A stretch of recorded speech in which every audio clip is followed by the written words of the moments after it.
Se você clicou nesse vídeo, é porque provavelmente você já está com a sua terapia agendada. E até pensando, será que ele vai achar que eu sou maluco? E se ele contar o que eu falar pra alguém? Será que ele vai me julgar muito? Eu sou Ricardo Passos, psicólogo, pós-graduado em neuropsicologia, e hoje eu vou abrir aqui a caixa preta da terapia. Vou te mostrar tudo o que acontece por lá e te mostrar que terapia não é um interrogatório, e sim um lugar seguro.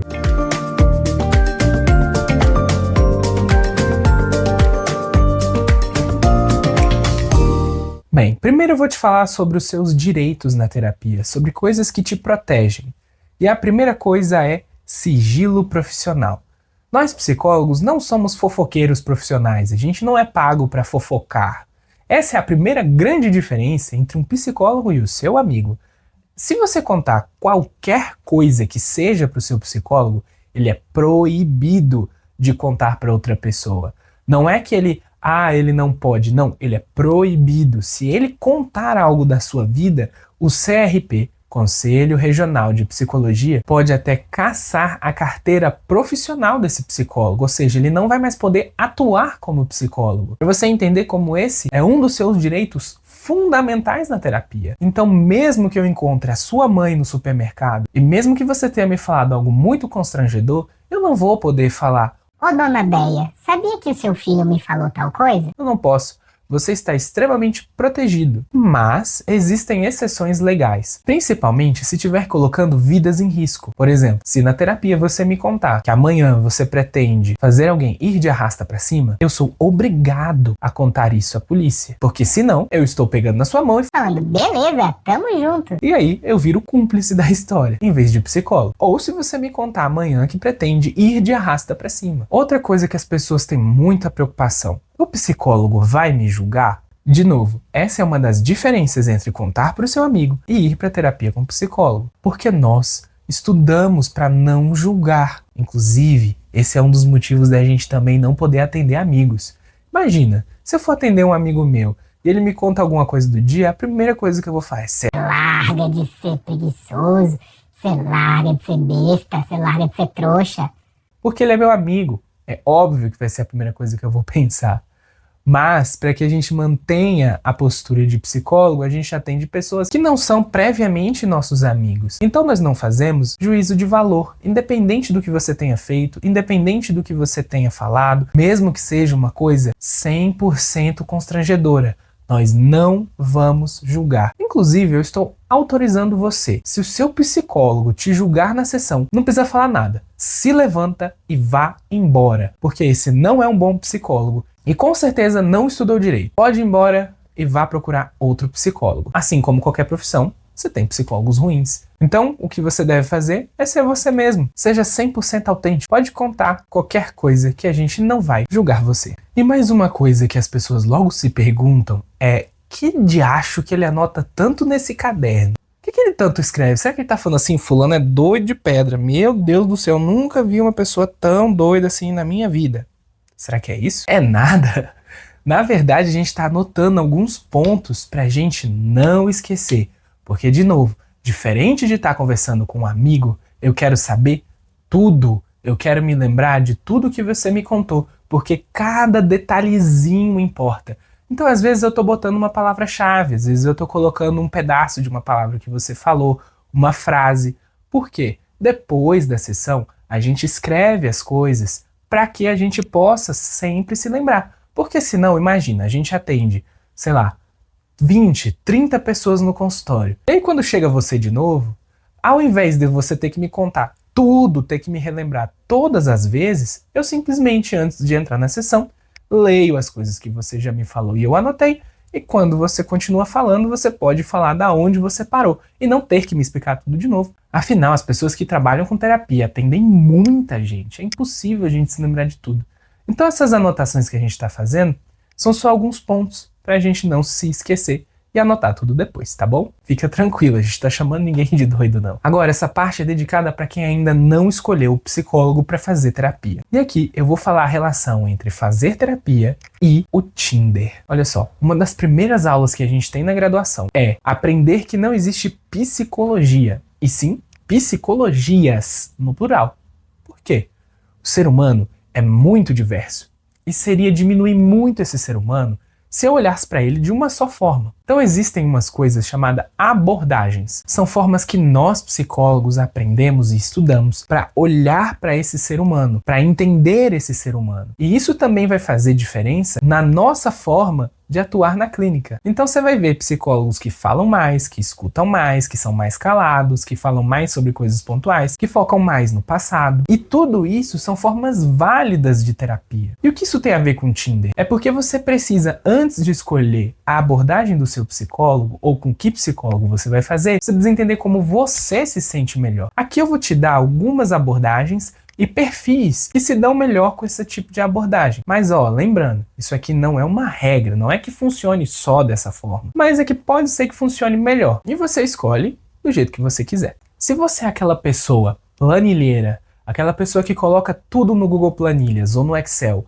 que gosta de trabalhar com metas, que gosta de ter um problema e uma solução, um problema e uma solução, o melhor tipo de terapia para você vai ser a TCC, Terapia Cognitiva Comportamental. Por quê? Essa abordagem, ela trabalha com problemas pontuais, soluções pontuais, problema, solução, problema, solução, problema, solução. Então se você é desse tipo que gosta de trabalhar com... Então se você é desse tipo mais metódico, gosta de trabalhar dessa forma problema, solução, pode ser que a TCC seja melhor para você. Agora, se você é daquela pessoa que gosta muito de falar e não ser interrompido, se você é daquela pessoa que gosta de entender a raiz das coisas, gosta de trabalhar com as coisas lá no passado e tentar entender por que cada coisa acontece, então talvez a melhor abordagem para você seja a psicanálise.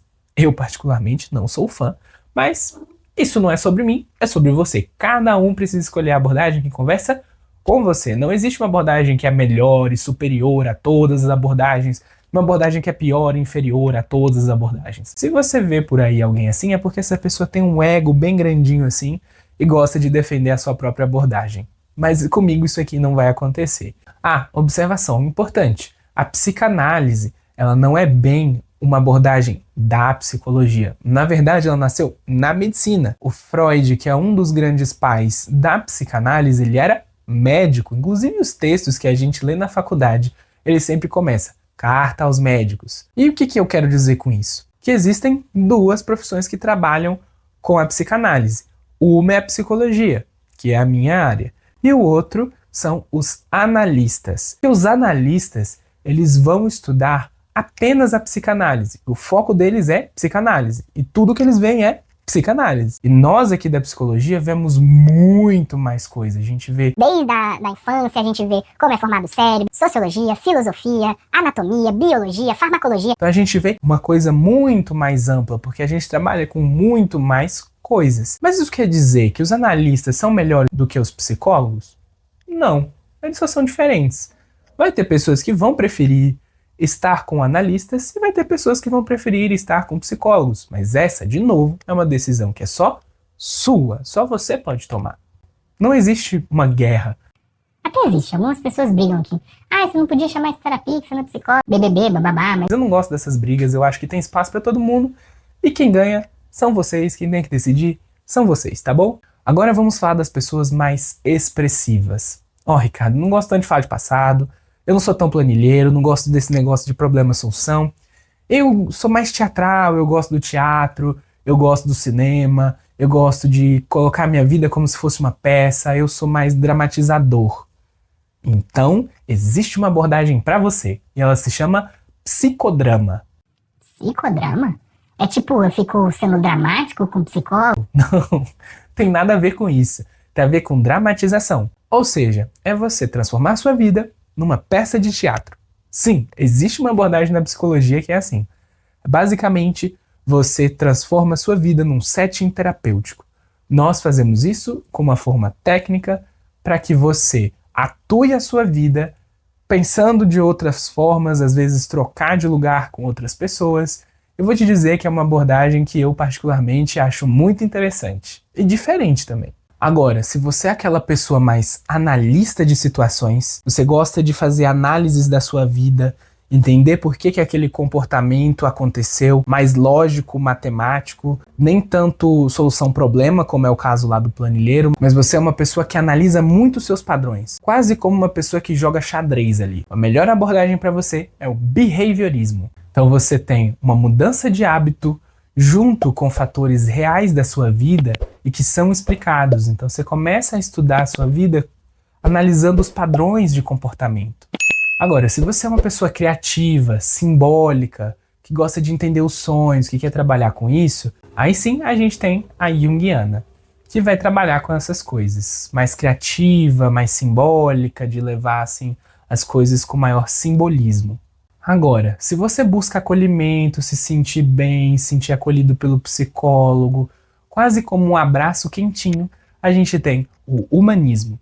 No humanismo você fala do que você quiser, na hora que você quiser, do assunto que você quiser. Se hoje você não quiser falar desse assunto, não precisa continuar. É você que decide o ritmo da conversa com o psicólogo. E aí você escolhe o humanismo. Tá vendo como existem várias abordagens e que são muito diferentes e às vezes até opostas uma das outras? Por isso a importância de você entender a abordagem do seu psicólogo. Às vezes você não gostou dele porque ele era muito calado, psicanalista, ou você não gostou dele porque ele falava muito. Então existem aqui várias formas de ser psicólogo para você também poder escolher várias formas de se sentir bem na terapia. Tudo isso é voltado para você. E tá tudo bem você não se sentir bem numa terapia, você parar e fazer outra. O importante é você se sentir acolhido ali. Mas é claro que eu não poderia deixar de jogar uma pitadinha de neuropsicologia aqui nesse vídeo. O que o cérebro tem a ver com a terapia? Bem, existe um conceito chamado neuroplasticidade. O nosso cérebro ele pode se modificar. A gente consegue mudar a forma desse cérebro, interagir, entender o mundo, ter padrões diferentes, graças à terapia.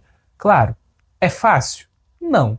É demorado? Sim. Mas é possível? Também. O nosso cérebro ele é moldável desde o dia que a gente nasce até o último segundo que a gente respira. Ou seja, a gente tem a nossa vida inteira para modificar padrões, para aprender coisas novas, para fazer coisas de jeitos diferentes. Não existe isso de que se você já é muito velho, você não pode aprender coisas novas ou que você não tem como modificar. Pode ser mais difícil, mais demorado, pode ser que não seja tão fácil quanto era quando você era mais jovem, mas não significa que seja impossível. Nós podemos sim sempre nos modificar, graças à neuroplasticidade, graças a esse fato do nosso cérebro sempre poder se mudar. E ó, uma coisa importantíssima sobre terapia. Se você não se sentir bem nas primeiras 3, 4 sessões, mude. Por quê? Porque não é só técnica, não é só abordagem que faz a terapia andar, mas é também você se sentir bem com aquela pessoa, você sentir confiança naquela pessoa, você sentir que aquela pessoa pode te ajudar. É essa junção das duas coisas que faz a terapia andar. Às vezes a abordagem tá certa e a pessoa tá errada. Às vezes a abordagem é ótima, o psicólogo é horrível. Ou aquele psicólogo não é bom pra você. Pode ser que ele seja incrível para outra pessoa, pode ser que não dê certo e pode ser que não dê certo para você. Não existe um psicólogo que dá certo com todo mundo do mundo. Não, isso não existe. E mais uma coisa que pode acontecer. Pode ser que o seu psicólogo encerre a sessão com você. Aí você fala, nossa, ele me achou tão doido assim que me expulsou da terapia. Não é isso. Às vezes você trouxe um assunto que nem o seu psicólogo resolveu com ele mesmo. Por exemplo, você trouxe um assunto que você foi traído. E o seu psicólogo acabou de ser traído no relacionamento dele. É ético ele interromper o processo com você. Porque como é que ele vai te ajudar se ele nem se ajudou ainda? Se ele tá sofrendo o mesmo mal? Aí o que vai acontecer? Você vai chorar, ele vai chorar junto. Ele vai abrir uma Heineken ali com você e aí não vai dar certo. Péssimo exemplo. Mas ele vai encerrar ali o processo terapêutico porque isso é ético para ele, porque esse assunto que você trouxe toca nele ainda. Então, em resumo, você tem direito ao sigilo, você tem direito a não ser julgado e a conexão com seu psicólogo, a você se sentir bem. Às vezes você não se sente bem com o psicólogo homem, ou às vezes você não se sente bem com psicóloga mulher. E tá tudo bem, é como você se sente. Não é sobre o psicólogo, é sobre você, como você recebe, como você se sente Coisa durante a importante. sessão. O que eu levo para minha sessão na terapia? Eu faço um resumão de tudo e falo tudo de uma vez para meu psicólogo, eu anoto numa planilha e passo para ele. O O que eu falo durante a sessão? Então, não existe um assunto certo para se falar. Não existe o que você tem que trazer. Na primeira sessão, fale o que te incomoda. Se nada te incomoda, fale de qualquer coisa. Fala como foi ontem. Fala como foi seu passado. Fala como está sendo o seu presente. Fala como vai ser o seu futuro. Porque tudo isso ajuda o psicólogo. E quem deve fazer as perguntas e saber como trazer as respostas suas é o psicólogo, não é você. Não se preocupe em não falar coisas que são importantes. Nós vamos saber como fazer. E tudo que você traz pra gente auxilia a gente a entender como funciona o seu mundo. Então não se preocupa muito bem em o que eu tenho que falar. Não existe uma regra, não. Tá bom? Fica tranquilo. Agora, me conta aqui embaixo, qual dessas abordagens você sente que combina mais com você? Não se esqueça de curtir esse vídeo e de compartilhar esse vídeo também com aquele amigo que precisa fazer terapia ou que já está com a terapia agendada. Eu vejo vocês no próximo vídeo. Tchau!